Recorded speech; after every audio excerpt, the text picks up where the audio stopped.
शकतो. केवळ बसूनच नाही तर प्रत्यक्ष आचरणातून, दैनंदिन जीवनातून आपण अधिष्ठान करू शकतो. अधिष्ठान सत्य. सत्य ही पारमिता आहे. जो व्यक्ती सत्य बोलतो, सत्य काम करतो, सत्य वचनी आहे, सत्य कर्मी आहे, तर ही एक सत्य पारमिता आहे. तर अशा पारमिता आहेत. त्यानंतर बाबासाहेब म्हणतात की सर्व संस्कार अशाश्वत आहे असे मान्य म्हणजे धम्म.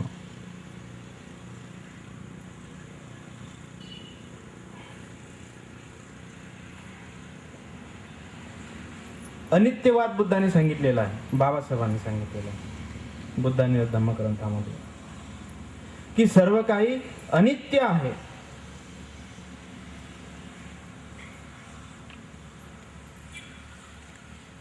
अनित्य म्हणजे की जे शाश्वत नाही, जे चिरकाळ टिकणार नाही, जे खंडित होणार आहे, विभक्त होणार आहे, संपणार आहे, नाहीस होणार आहे, ते अनित्य.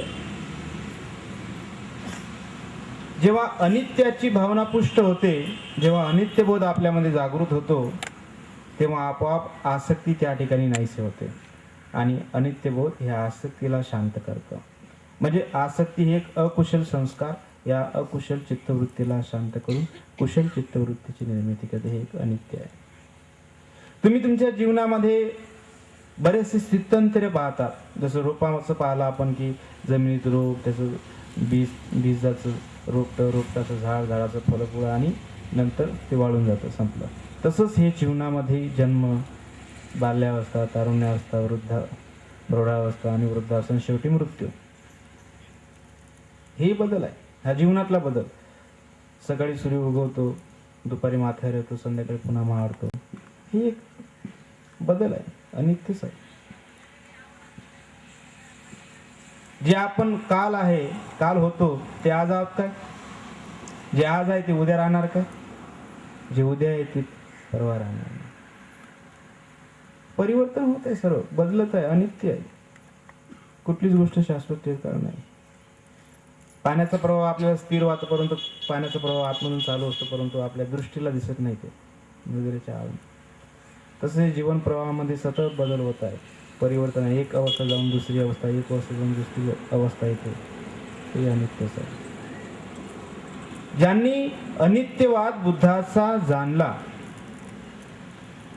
त्यांची नित्यत्वाची, शाश्वतत्वाची भावना नाहीशी होऊन जाते. ज्या ठिकाणी सर्व काही अनित्यच आहे, तर मग आपलं म्हणावं तरी काय? आपण ज्याला म्हणतात मी, माझं, हे जे आसक्ती, हे आसक्तीला कमी करण्यासाठी अनित्यवाद बुद्धाने सांगितलेलं आहे. तर हे सर्व संस्कार अशाश्वत आहे, की कुठलंही शाश्वत नाही, अशाश्वत आहे असं मानणं म्हणजे धम्म.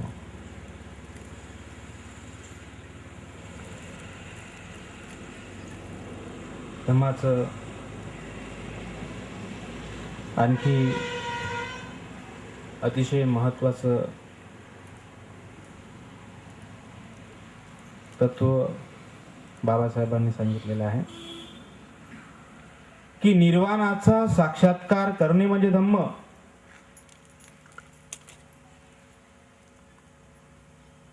निर्वाणाचा साक्षात्कार बाबासाहेब स्वतः म्हटलेलं आहे. निर्वाणाचा साक्षात्कार कुठल्या माध्यमातून होईल? ती चित्ताची महाकुशल अवस्था, शांत, परमशांत अवस्था केव्हा साध्य होईल? हीच आहे आनापानसती कर्मस्थानापासून तर विपश्यनेपर्यंतचं कर्मस्थान. हाच एक मार्ग आहे. या मार्गाद्वारेच आपण निर्वाणापर्यंत पोहोचू शकतो. त्यांच्या धम्मग्रंथाने सांगितलेलं आहे की धम्म म्हणजे काय. धम्म म्हणजे काय समजलं आता? त्यानंतर संघ याची माहिती आपण घेऊ.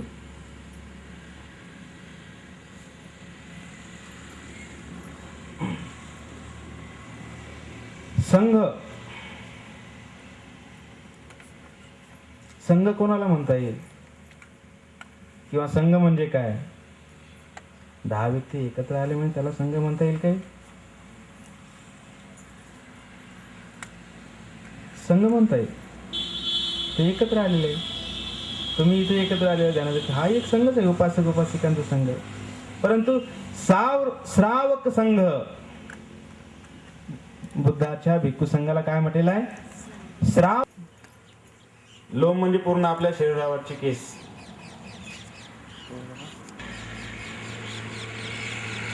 खेमाला या त्वचेचा गर्व होता, तिच्या रूपाचा गर्व होता. बुद्धाने त्याच ठिकाणी गर्वहरण केला. त्या त्वचेच्या आतमध्ये काय आहे? मांस आहे. जर त्वचा बाजूला काढली आणि संपूर्ण मांस जर ठेवलं तर पूर्ण लाल रक्तांचं भरलेलं असं मांस, ते सुंदर वाटणार. मांस बाजूला केलं, त्याच्यामध्ये पूर्ण नसांचा सापळा, जर नसांचा जो व्हेन्स जे आहेत त्या जर आपण पाहिल्या, त्या सुंदर आहेत काय, तेही बाजूला केलं. त्यानंतर आपले संपूर्ण शरीरामध्ये 227 प्रकारचे असे काही हाडं आहेत. ते हाडांचा सापळा जर पाहिला आपण, प्रत्येकाच्या शरीरामध्ये आहे.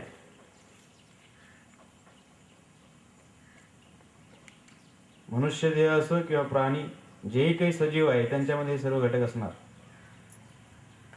मग हे हाडं सुंदर आहेत का? हाडांचा सापळा म्हणजे डोक्यामध्ये कवटी, छातीचा पिंजरा, हातांचे हाडं, पायांचे हाडं, हे सर्व. त्या हाडाच्या आतमध्ये गेलो, त्या हाडामध्ये अस्थिमज्जा असते, ती सुंदर आहे.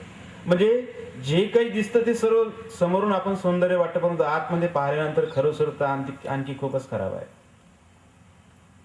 बुद्ध तेच त्या ठिकाणी समजून सांगत होते की हे शरीर म्हणजे काय, ज्याला आपण मी म्हणतो, ज्याला आपण माझं शरीर म्हणतो, ज्याला आपण केवळ सौंदर्यवान, तर त्या ठिकाणी खेमाला बुद्ध प्रवचन देत असताना अनित्य बोध जागृत झाला. अरे मी सुद्धा माझं हे जे काही मी माझ्या शरीराविषयी माझ्या मनामध्ये जो काही विचार होता अहमपणाचा, माझेपणाचा, जी गर्वाची भावना होती ती चुकीची आहे. कारण की मी म्हातारी होणार आहे, मी वृद्ध होणार आहे आणि वृद्ध झाल्यानंतर मृत्यू येणार. हे शरीर जे सौंदर्य आहे हे वृद्धापण याला हिरावून घेणार आहे. प्रत्येकाला वृद्ध आपल्या अंतर्मनामध्ये उत्पन्न होत असते, तर काही मिनिटासाठी मरणानुस्मृतीची भावना करावी.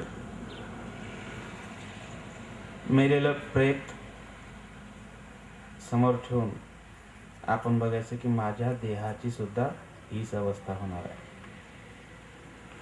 मग ते 1 दिवसाचं असेल, 2 दिवसाचं असेल, 3 दिवसाचं प्रेत असेल, निळं पडलेलं प्रेत असेल, काळं पडलेलं प्रेत असेल, ही गती सर्वांचीच होईल. ही माझ्या शरीराची सुद्धा होईल, सर्वांच्या शरीराची होईल.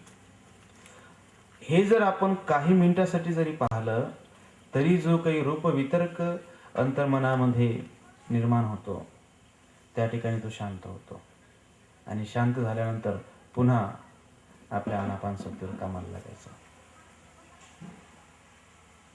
हे ध्यानामधले खूप मोठमोठे अडथळे आहेत. ती भावना परिपूर्ण करण्याची गरज नाही. अशुभ भावना किंवा कायगता स्मृती आम्हाला शिकवण्यात आलं त्या ठिकाणी की हे भावना विधी 4थ्या ध्यानानंतर परिपूर्ण करता येते.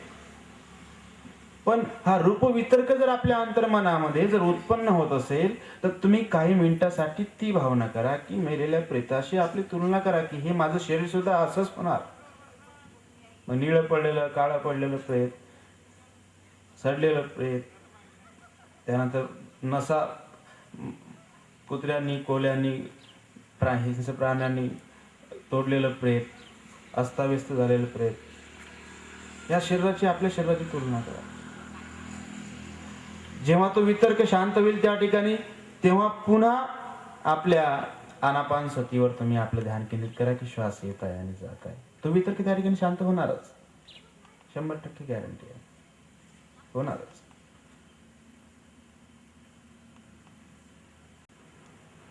दुसरा,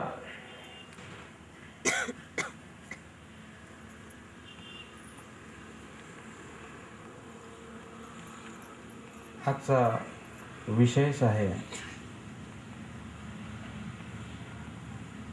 पंचशिलाचं महत्त्व, आचरण. बनसोड साहेबांनी समोरच पंचशिलाची पाटी लिहिलेली आहे. मला वाटतं बहुतेक सर्वांनी वाचलेलीच असेल बोर्ड. त्यामध्ये पंचशील मराठी भाषेमधून लिहिलेलं आहे. आपण म्हणतो पानाची पाता वगैरे म्हणून. मी प्राणी हिंसा करणार नाही हे सर्वच म्हणतात, परंतु ही हिंसक भावना केव्हा जाईल? केवळ बोलण्याला जाणार आहे काय?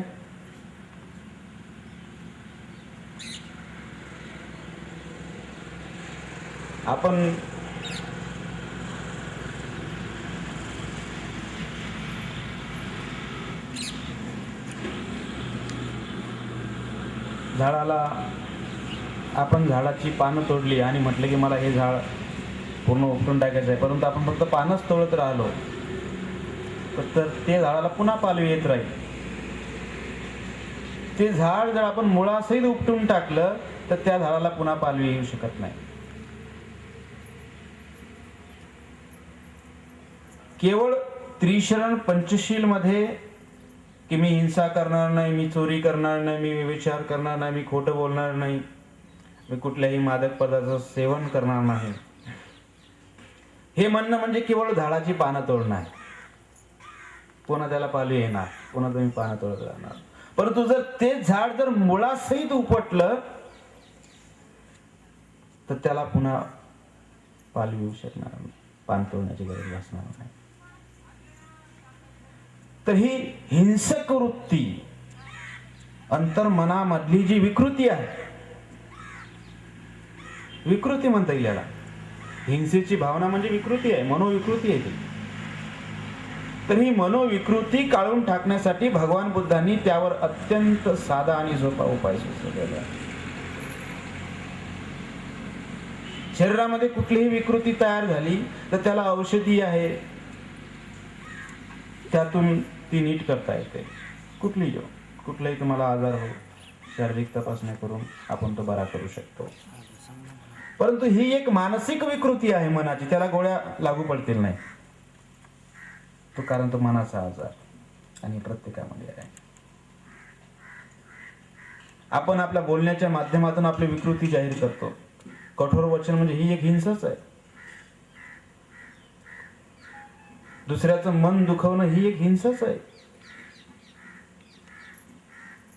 कोणाची निंदा करणं ही सुद्धा एक हिंसाच आहे.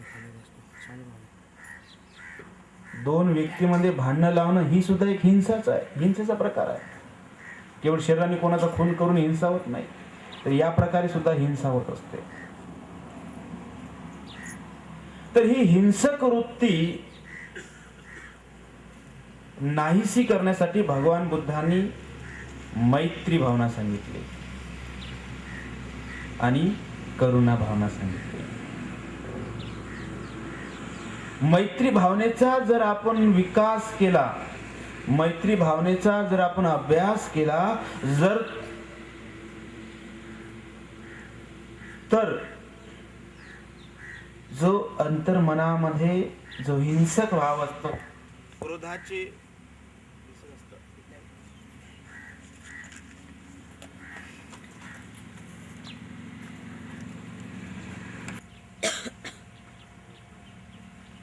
मध्येच कुठला विचार उत्पन्न झाला की त्या ठिकाणी ती खंडित होते.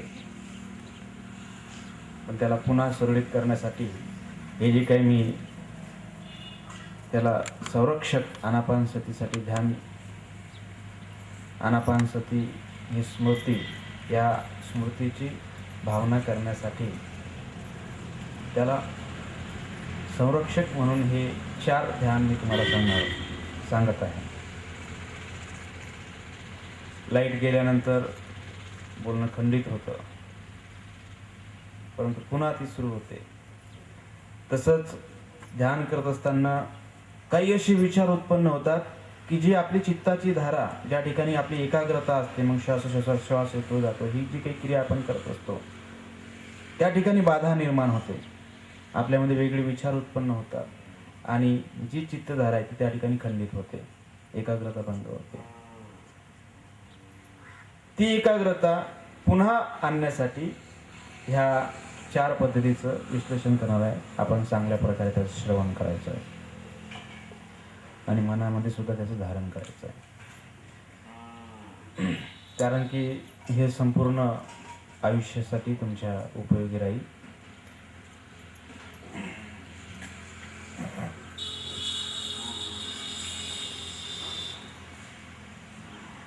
हिंसक वृत्तीला मुळासहित काढून टाकण्यासाठी भगवान बुद्धांनी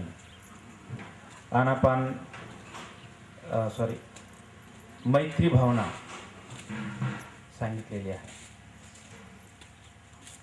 मैत्री भावनेमध्ये 4 प्रकारच्या ओळी आहेत, 4 वाक्य आहेत.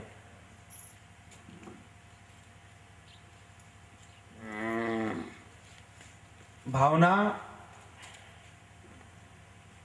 म्हणजे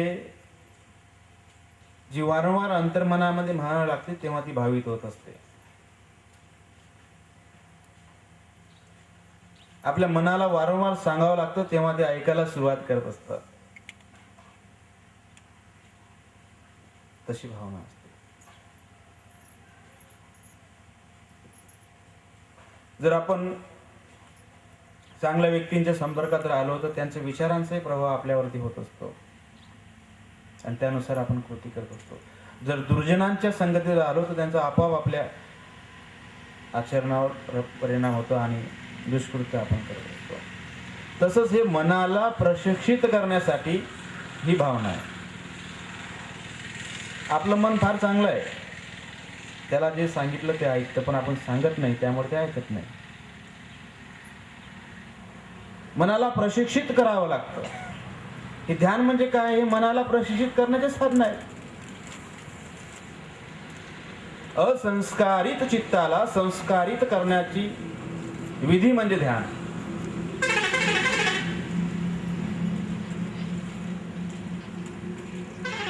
अकुशल चित्तवृत्ती मुळासहित काढून टाकण्यासाठी बुद्धांनी ध्यान पद्धतीचा वापर केलेला. जगामध्ये जेही काही भिक्खू किंवा मेडिटेशन सेंटर्स आहेत, ध्यान साधना केंद्र आहेत विश्वविख्यात, त्यामध्ये हे शिकवलं जातं की आपलं मन परिपूर्ण वितराग कसं होईल, वितद्वेष कसं होईल, वितमोह कसं होईल. म्हणजे रागापासून कसं मुक्त होईल, क्रोधापासून कसं मुक्त होईल आणि मोहापासून कसं मुक्त होईल. हे विकृती आहे अंतर्मनामधली.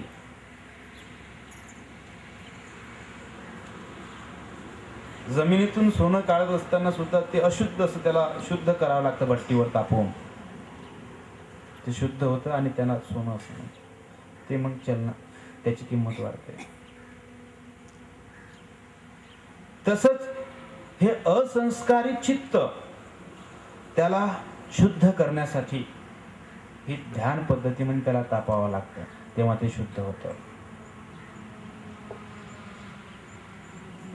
सोनं शुद्ध करण्यासाठी तो सोनारही तितकाच हुशार पाहिजे. त्याला माहीत पाहिजे की किती तापमानावर ते सोनं तापवलं पाहिजे, उष्णतेवर तापवलं पाहिजे. जर जास्तच तापवलं तर वितळून जाईल, पाणी होऊन जाईल त्या सोन्याचं. कमी तापवलं ती अशुद्धता नाहीसे होणार नाही. तर तो सोनारही तितकाच त्यामध्ये परफेक्ट पाहिजे. तसंच हे चित्त अकुशल चित्त याला संस्कारित करण्यासाठी जो काही शिकवणारा असतो तोही तितकाच परिपूर्ण पाहिजे शिकवण्यामध्ये, तर अंतर्मन शुद्ध होऊ शकतं.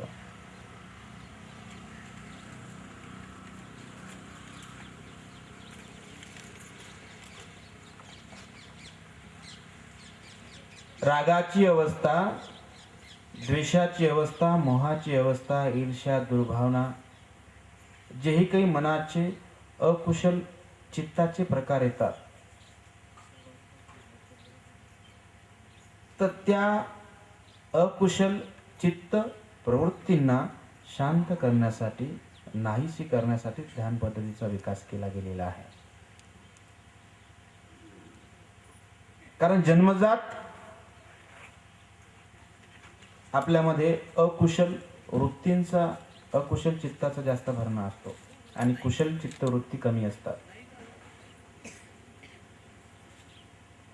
त्यामुळे कोणाला वाईट करण्याची प्रशिक्षण दिलं जात नाही, तो आपोआप करतो. पण चांगलं करण्यासाठी त्याला प्रशिक्षण घेणं आवश्यक असतं.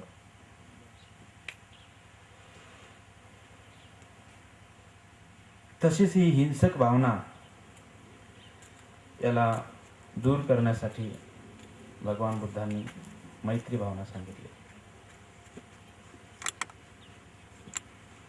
तर मैत्री भावनेमध्ये 4 प्रकारच्या भावना आहेत, 4 प्रकारच्या ओळी आहेत. त्या जवळपास 555 पर्यंत जातात.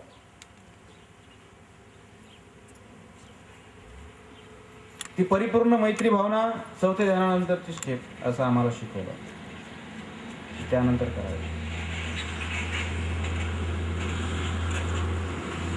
त्यामध्ये जर आता सध्या आनापानसती जर ध्यान करत असताना जर आपल्या अंतर्मनामध्ये कुणाविषयी जर द्वेष निर्माण होत असेल, क्रोध निर्माण